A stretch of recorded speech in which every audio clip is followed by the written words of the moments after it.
எனக்கு எப்படின்னா simplicity is not a important point. என்ன, இப்போது நமக்கு வாழ்க்கையில் எப்போதுமே ஒரு வாய்மை வேண்டும்.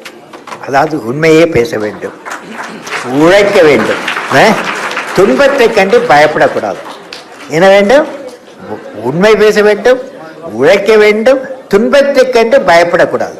துன்பத்திற்கு துன்பம் கொடுக்க வேண்டும். புரியுதா? இது பண்ணால் வெற்றி அடைய முடியும்.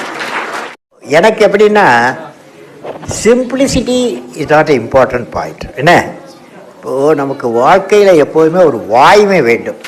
அதாவது உண்மையே பேச வேண்டும், உழைக்க வேண்டும், துன்பத்தை கண்டு பயப்படக்கூடாது.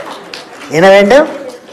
உண்மை பேச வேண்டும், உழைக்க வேண்டும், துன்பத்தை கண்டு பயப்படக்கூடாது. துன்பத்திற்கு துன்பம் கொடுக்க வேண்டும். புரியுதா? இது பண்ணால் வெற்றி அடைய முடியும். எனக்கு எப்படின்னா சிம்பிளிசிட்டி